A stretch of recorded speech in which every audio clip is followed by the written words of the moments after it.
바로 보는 TV 옴부즈맨, 먼저 주간 주요 이슈를 분석합니다. 대한민국이 최순실 이름 석자에 휘청거리고 있습니다.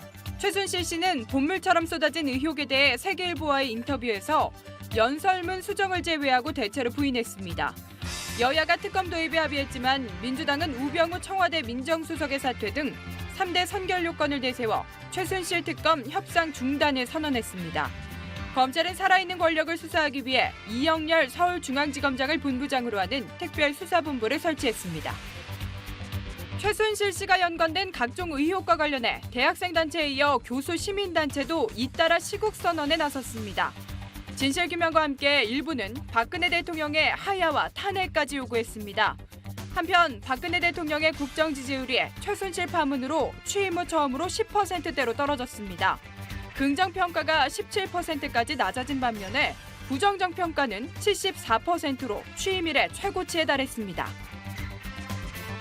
국방부가 북한의 핵과 미사일 위협이 커져 논의를 더 이상 미룰 수 없다며 연내 체결을 목표로 한다고 밝혔습니다.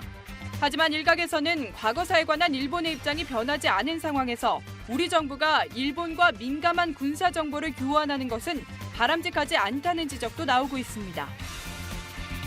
정부가 집값 급등 지역에 대한 규제 대책을 다음 달 초에 발표합니다.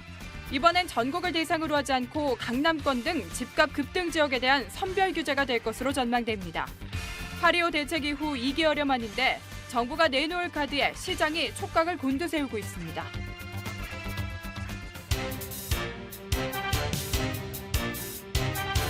안녕하십니까. 바로 보는 TV 옴부즈맨 이승준입니다. 지난주에도 연합뉴스TV에서는 국내외 각 분야의 다양한 뉴스를 신속하게 전했는데요. 오늘은 뉴스 1번지를 살펴본 김민기 시청자 평가원의 의견 함께하겠습니다.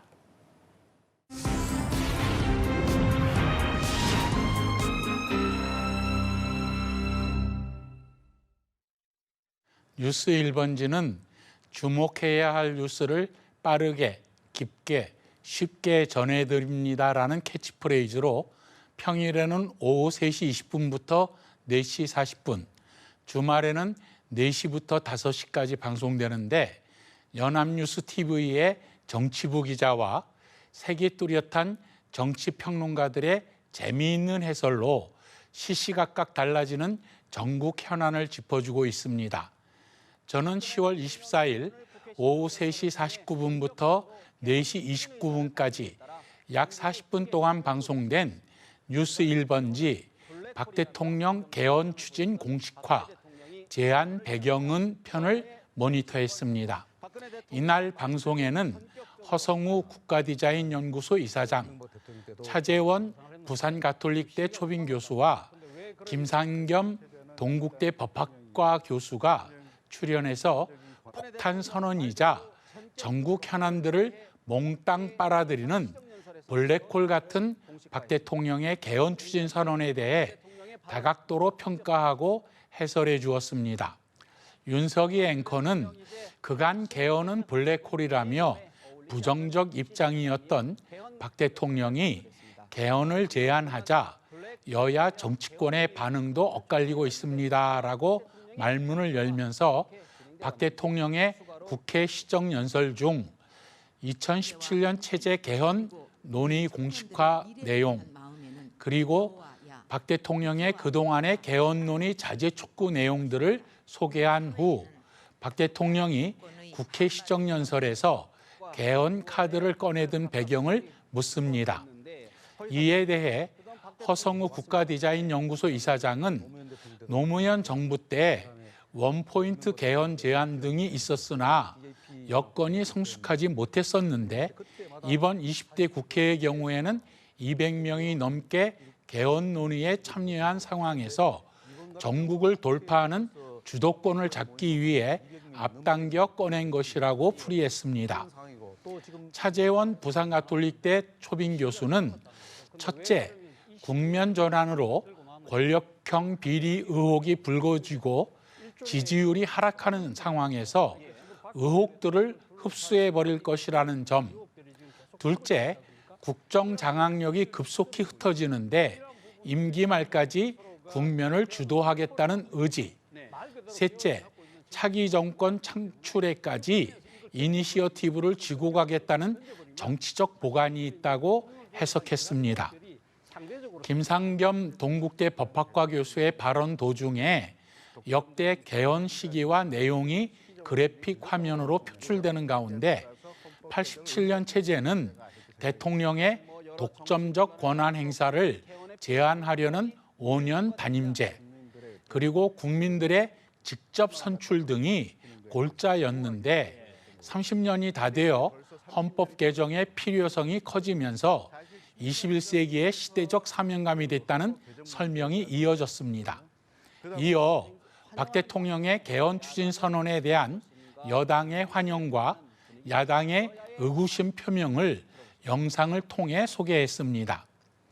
처성우 이사장은 야당으로서는 불만이 있겠지만 수용하고 평가하고 논의해야 한다라는 답변을 했고, 차재원 교수는 야당이 난감한 상황인데 2007년 노무현 대통령이 개헌을 제기하자 박 대통령이 참 나쁜 대통령이다 이렇게 이야기한 것과 똑같은 인식을 갖게 된다. 그런데 그때는 한나라당이 거부할 수 있었지만 지금 민주당은 거부할 수가 없다. 5년 단임 제왕적 대통령제의 단점을 지적하고 개헌을 주장해왔기 때문이다. 야당은 불만이 있겠으나 적극적으로 대응해야 한다라고 이야기합니다. 윤석의 앵커는 개헌 논의 절차와 정부의 향후 일정으로 화제를 전환합니다.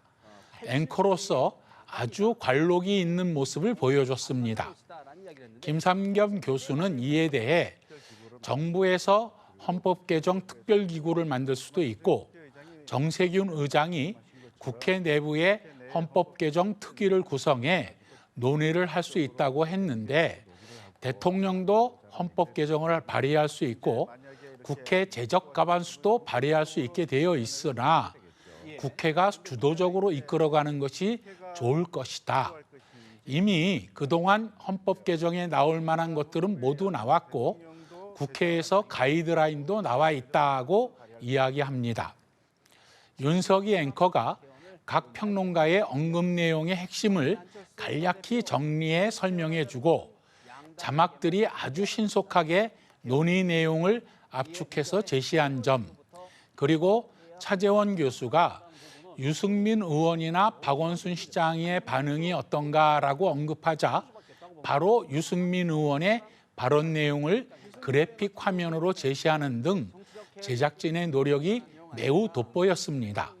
그러나 좌상단 자막에 야 정략전 논의 안 돼는 정략적 논의 안 돼의 오자였기 때문에 옥에 튀었다고 지적해 두어야 하겠습니다.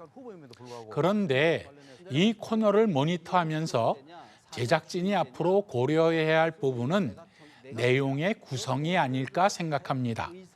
시청자들은 지난 30년 동안 개헌 논의의 내용과 대통령 중심제, 의원 내각제, 의원 집정부제 등의 주요 골자에 대해서는 이미 너무나 잘 알고 있다고 보입니다. 그러니 그런 진부한 내용보다는 이 개헌 추진 선언이 블랙홀이기는 한데 박근혜 대통령의 의도를 알게 된 상황에서 과연 여러 전국 현안들을 삼켜버리는 흡입력이 어느 정도일까 하는 것이 시청자들의 궁금증이었으리라 봅니다. 최순실 우병우 문제나 경제와 안보의 심각한 문제들이 과연 덮여질까 하는 것이지요.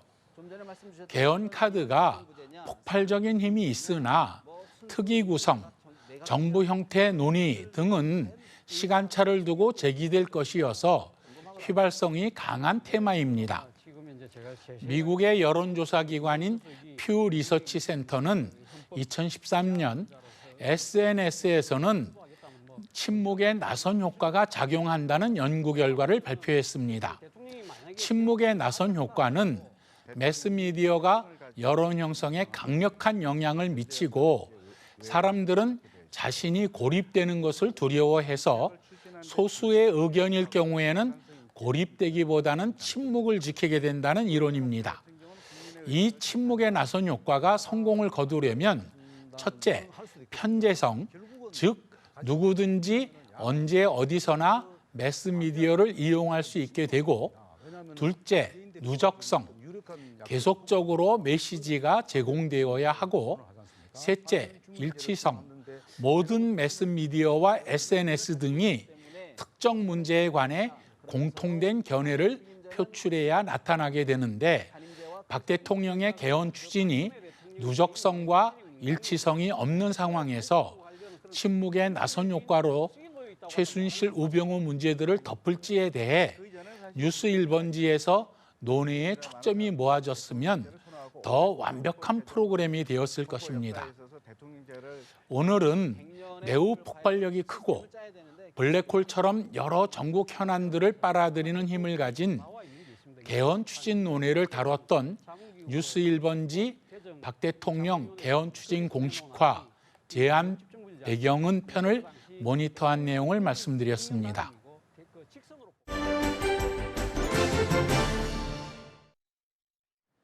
연합뉴스TV에서 방송하는 제작 프로그램에 대한 시청 소감을 들어보는 캠퍼스 TV 리포트 순서입니다. 오늘은 미니 다큐 오늘을 살펴본 중앙대학교 사회학과 김성호 학생 나와 있습니다. 안녕하십니까? 안녕하세요. 네, 미니 다큐 오늘을 시청했다고 들었는데요. 어떤 느낌 받으셨어요? 네, 이 미니 다큐 오늘은 특정한 날짜를 모티브로 그날과의 연관성을 찾아낸 오늘에 대해 이야기하는 프로그램인데요. 이미 널리 알려진 이야기가 아니라 우리가 미처 몰랐던 사회, 문화, 경제 등 이 다방면의 오늘날의 모습을 조명해 유익한 프로그램이었습니다. 네, 그럼 지난 방송분에 대한 모니터 내용 전해주시죠. 네, 매주 토요일 오후 7시 40분에 방영되는 미니 다큐 오늘. 지난 151화에서는 톡톡 튀는 아이디어와 청춘의 패기로 무장한 청춘 기업의 도전기를 소개했는데요. 청소와 세탁 등 이른바 힘들고 지저분하고 위험한 3D 분야에 창업이라는 도전장을 낸 청춘들의 모습을 통해 그들의 뜨거운 열정을 확인할 수 있었습니다. 그럼 자세 모니터 내용 지금부터 전해드리겠습니다.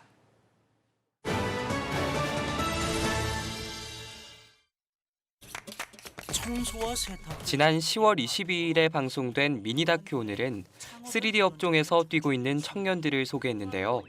세탁과 정육, 청소 등 각자의 영역에서 최고를 향해 분주하게 뛰고 있는 청년들의 모습을 만날 수 있었습니다. 첫 번째 주인공은 세탁 배달 업체를 운영하는 청년이었는데요. 분주하게 건물을 오르락내리락하는 모습을 초반에 보여주면서 열심히 뛰고 있는 모습을 보여줬습니다.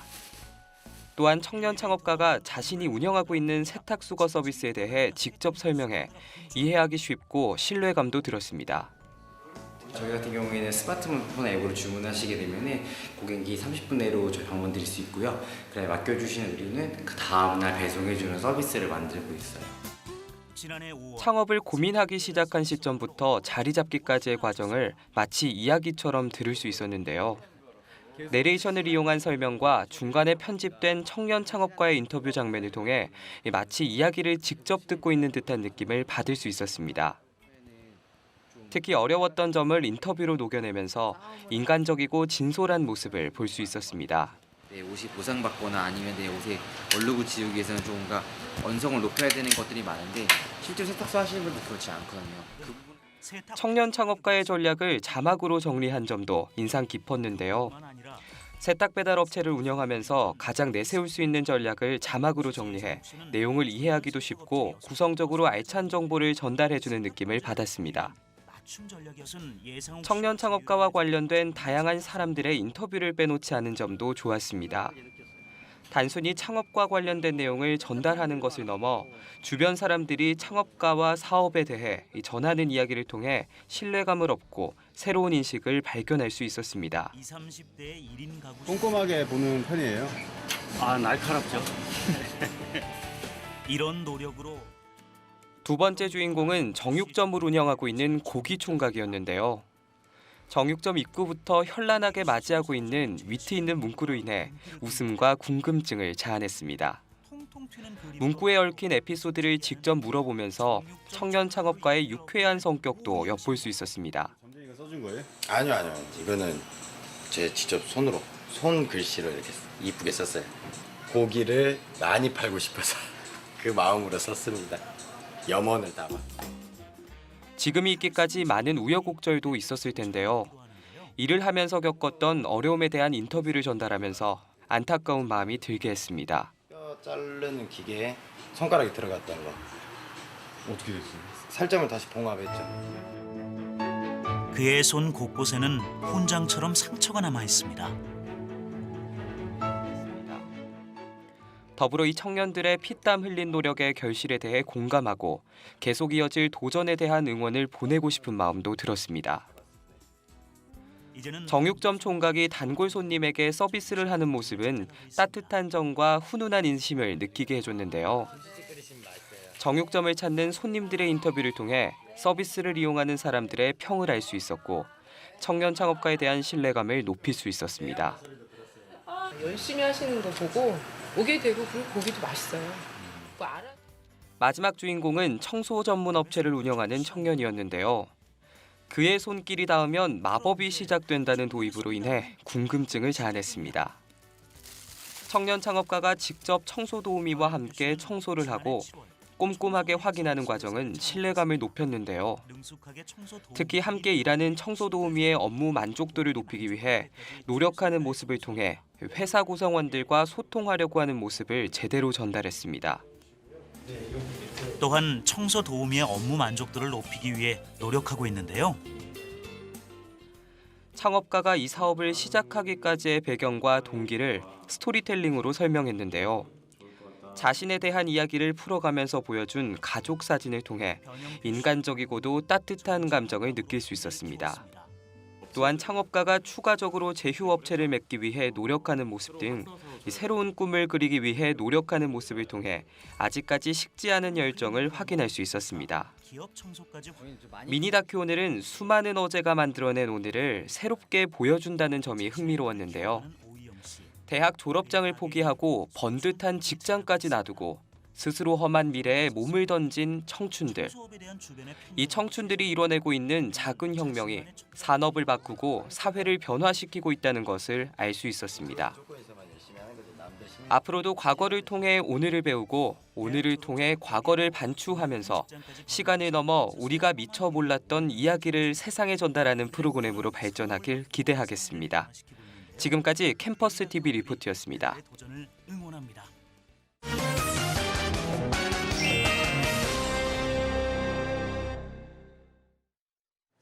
최순실 씨가 박근혜 대통령의 연설문을 수정하고 국정에 개입했다는 의혹이 사실로 드러나면서 전국이 요동치고 있습니다. 의혹에서 최순실 게이트로 번지는 양상인데요. 이번 최순실 사건 보도에 있어서 보수와 진보 언론들은 한 목소리로 청와대와 박근혜 대통령을 질타하고 있습니다. 오늘 TV와 비평 시간에는 비선 실세 의혹을 받고 있는 최순실 사건과 이를 둘러싼 의혹들에 대해 우리 언론들 어떻게 보도하고 있는지 사건 초부터 자세하게 알아보겠습니다. 지방행정교육원 미디어 커뮤니케이션 김진숙 교수 나와 계십니다. 안녕하십니까? 네, 안녕하십니까? 네, 서울중앙지검이 지난 26일 미르 K스포츠재단을 전격 압수수색했습니다. 최순실 비선 실세 의혹이 점차 게이트로 번지고 있는 양상인데요. 관련 소식 우리 언론들 어떻게 보도를 하고 있습니까? 네, 정말 이제 뭘 상상하든 그 이상의 이야기가 이제 뉴스로 연일 터지면서 나라를 쑥대밭으로 만든 인물이 바로 최순실 씨입니다. 대통령의 비선 실세 핵심으로 불리는 인물인데요. 대통령과의 오랜 친분을 악용한 각종 의혹이 이제 제기되고 있어서 국감 증인 채택 여부를 두고도 이제 연일 논란이 되기도 했었죠. 네네. 처음 언론에서 이제 제기된 것이 최 씨와 미르 K스포츠재단 관련 의혹이라고 볼 수 있겠습니다. 두 재단은 재벌 기업들이 800억 원에 가까운 거금을 납입해서 이제 만든 곳인데요. 신청 하루 만에 설립 허가가 나는 등 굉장히 이해할 수 없는 부분들이 많이 있습니다. 특히 독일과 한국의 더 블루K, 또 비덱스포츠 같은 최순실 씨가 실질적으로 지배하는 회사들을 설립해서 이제 재단에서 사업을 따내는 방식으로 기금을 사유화했다는 의혹도 받고 있습니다. 또 최 씨의 딸 정유라 씨의 대학 생활과 관련된 특혜 의혹도 중요한 쟁점 가운데 하나입니다. 우선 정 씨의 이화여대 입학 과정이 석연치 않다는 점인데 정 씨가 입학하던 해에 갑자기 승마를 체육특기생 지원 종목으로 추가하고 학치까지 바꾸면서 학점 특혜까지 줬다는 의혹이 일고 있습니다. 또 최순실 씨의 측근으로 알려진 이제 고영태 씨라는 인물이 있는데 최 씨가 대통령의 연설문을 고치는 것이 이제 취미다 이런 말을 해서 논란을 일으켰었죠. 네. 당시 이원종 비서실장은 실소를 금치 못할 말이라면서 봉건 시대에도 있을 수 없는 일이라면서 일축을 했었습니다. 이에 대해 이제 보수 언론들도 역시 있을 수 없는 일이라고 이제 전했었는데 결국 대통령의 연설문과 다량의 문건이 사전에 최 씨에게 전달됐고 국정 개입 의혹 보도까지 나오면서 대통령이 급기야는 이제 대국민 사과까지 하는 그런 사태가 벌어지기도 했습니다.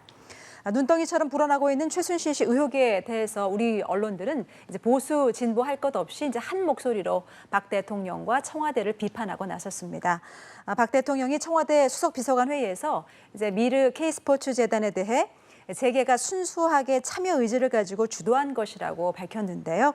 이 발언은 적어도 모금 과정에서 불법은 없었다는 의미로 사실상 수사 가이드라인을 제시한 것으로 보인다고 일제히 사설에 싣기도 했습니다.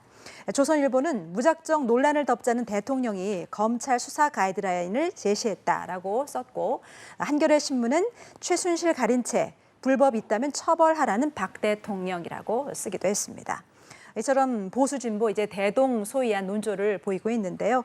그만큼 대통령의 해명과 사과에 문제가 있고 사태의 어떤 그 심각성을 인식하고 있지 못하는 데다가 네. 무엇보다도 국민들의 의구심을 해소하기에는 많이 부족했다라는 지적을 하고 있습니다. 네, 그 말씀하신 전경련을 통한 미르 K스포츠재단 설립 의혹과 또 재단 자금 유용 여부에 대해서 우리 언론들 어떻게 보도하고 있는지 궁금하고요. 또 이 언론사 간 치열한 경쟁으로 자칫 추측성 기사로 사건의 내용이 변질될 우려가 있는 것은 아닌지도 함께 전해주시죠. 네, 미르와 K스포츠 재단은 이제 전경련이 이제 자금을 출자해서 설립한 단체입니다.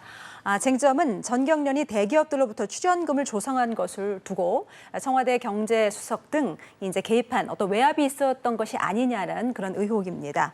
그중에서 이제 K스포츠 재단에 대해서는 최순실 씨가 정유라 씨의 승마 훈련 지원을 위해서 사유하려고 했다는 의혹도 일고 있습니다. 또 현 정부에서 문화계의 황태자로 부상한 광고 감독 차은택 씨가 재단의 인사에 깊이 관여하고 또 문화 관련 각종 국책 사업을 수주하는 등 막강한 영향력을 행사했다는 의혹도 있습니다. 하지만 이제 두 재단을 둘러싼 의혹을 규명할 핵심 인물들의 행방을 찾기가 어렵고 또 기금의 어떤 유용 부분도 수사 초기 단계에서 이루어져야 될 증거 확보를 이제 소홀히 해서 또 뒤늦게 압수수색에 들어갔기 때문에 이미 시기를 좀 놓친 것이 아니냐고 언론은 지적하고 있습니다. 네네. 검찰은 그동안 이제 권력의 핵심과 관련된 수사에 있어서는 약한 모습을 보였고 또 언론 역시 검찰의 입만 쳐다보는 뒷북 보도가 많았던 것이 사실입니다. 하지만 이번에는 좀 언론 보도가 많이 앞서 나갔던 것 같습니다. 뭐 지상파 방송사들은 소극적으로 일관한 반면에 이제 신문사와 주요 언론 매체들은 제대로 어떤 역할을 했다고 생각을 합니다.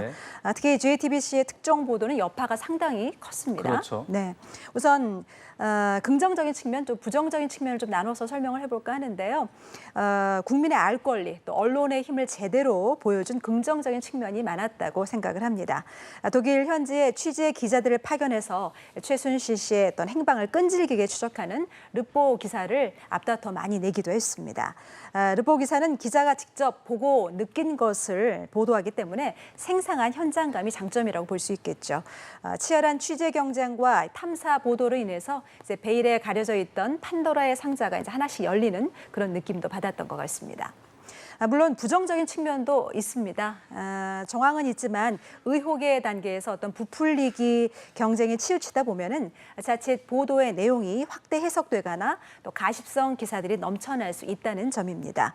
SNS상의 자극적인 표현을 그대로 내보낸다거나 관련 인물들의 사생활과 관련된 또 다양한 추측성 기사 그리고 사건의 본질보다는 이제 정쟁거리로 변질되게 할 수 있는 그런 부분들은 또 주의를 기울여야 될 것으로 보입니다. 네, 앞서서 언급을 해주신 대로 이화여대는 지금 정유라 씨의 입학과 학점 의혹 등으로 내홍을 겪고 있습니다.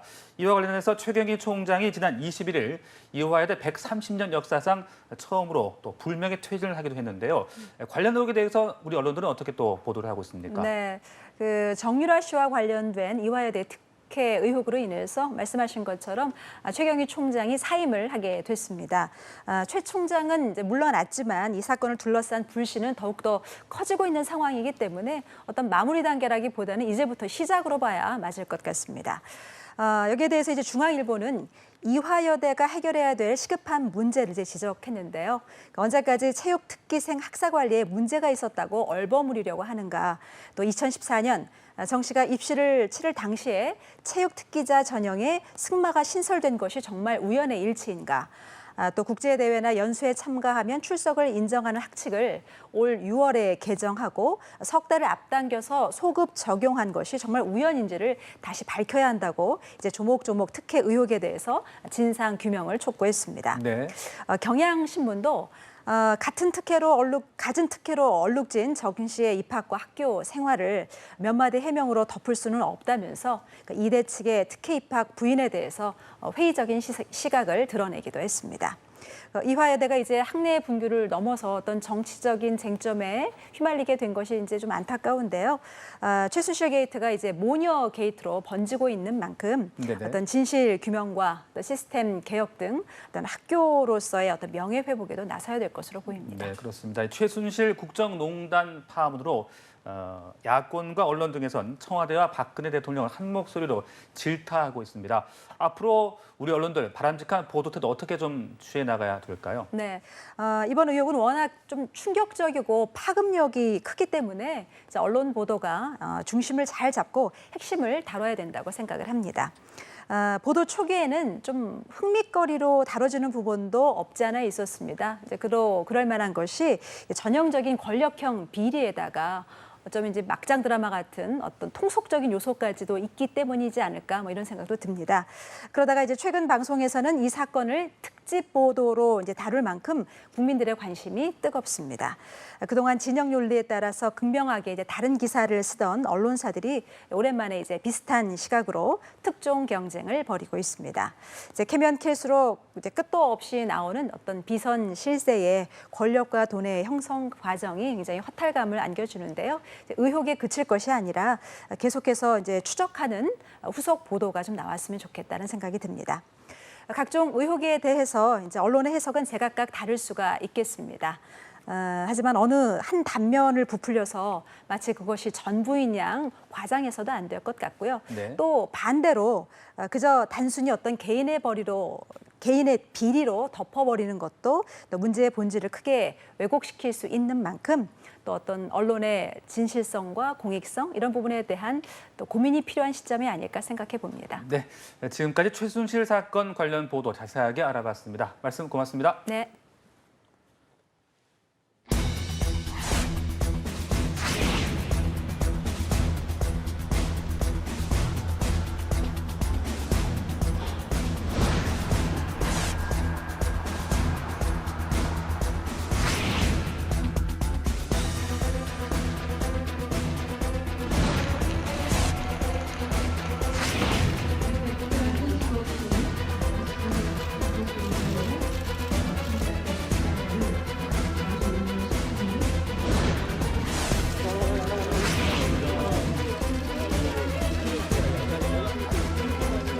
애초에 저희가 요구한 사항은 3가지였습니다. 그중에서 총장 사퇴가 이루어진 것이고요. 아직 저희의 과제로서 2가지가 남아 있습니다.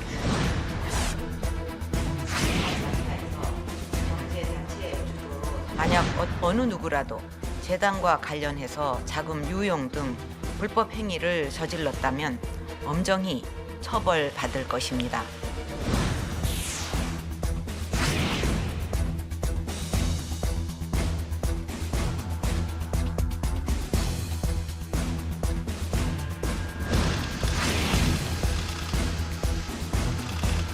최순실 씨는 과거 제가 어려움을 겪을 때 도와준 인연으로 지난 대선 때 주로 연설이나 홍보 등의 분야에서 개인적인 의견이나 소감을 전달해주는 역할을 하였습니다.